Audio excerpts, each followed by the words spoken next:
So welcome to this episode of Adam Answers. For this time around, I'm going to focus on a question from Drew Datrys, who submitted a question through the YouTube channel. And his question is, he says, I have a question, Adam. How can I help clients who want to engage in simultaneous therapy with multiple other therapists who use different, non-solution focused approaches? And that's a really interesting question. And so I'm just going to highlight some of the important things. The first thing I would say is the question centers on how do I engage with a client. And I would say you engage with the client very similarly to how you would engage in a client who's coming to you without wanting to see other psychotherapists. You still give them the same paperwork that you might give them at the beginning. You still begin the session by asking, what are your best hopes? But one of the things that you can do in that process is that you can weave into your questions.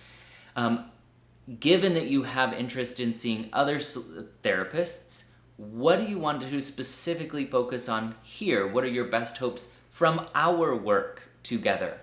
So I think really still relying on the client to channel the focus of the therapy and helping them to articulate what do they want to get out of this process that they might not get out of one of those other processes with another therapist. The other thing that I think I would say about this is I wouldn't really mind, or I wouldn't really pay much attention to the fact that the other psychotherapists aren't solution-focused therapists. I would let the client maneuver that and navigate that on their own. Because they're the ones who have to make sense of the different information that they're getting. One of the things that I would say is, in this kind of a situation, we have a different ethical responsibility to ensure that the treatment that we're getting isn't going to be detrimental in any way to the client. And sometimes when people are seeing multiple therapists, the contradictory information might be detrimental to them. So outside of my work with the client, I might ask the client and say, do you mind if I contact these other psychotherapists and coordinate your care in a way that will be useful to you?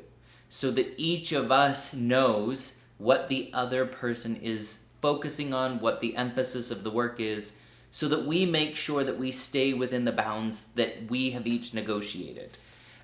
So again, I wouldn't say that this is necessarily something that I need to do with the client. I would still focus on what the client's best hopes are from our work together. But as an ethical consideration with the other psychotherapists, I would coordinate the care and say, perhaps I'm working on where the client wants to go. Perhaps you're working on where the client has been. Perhaps another therapist is working on family relationships, and so they're working with other family members, or maybe it's a couple situation, so they're working with my client and their partner.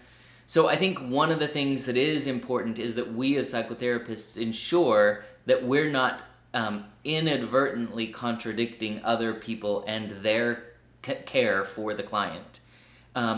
So I know some people might wonder and question, do I question the client about their desire to be engaged with multiple therapists? Do I make sure that they're focusing on different things with each of us? And I would say, not necessarily. I think the client knows what's best for them, and the client feels like additional psychotherapy might be useful.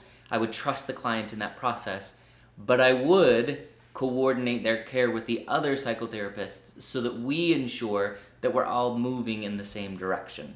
So I hope that's helpful for you. I think it comes down to different responsibilities to the client and then to other psychotherapists. So please keep your questions coming. I want to hear more about what you have to say, what questions, what thoughts are keeping you up at night, so that we can ensure to help you in the best way possible. Thanks.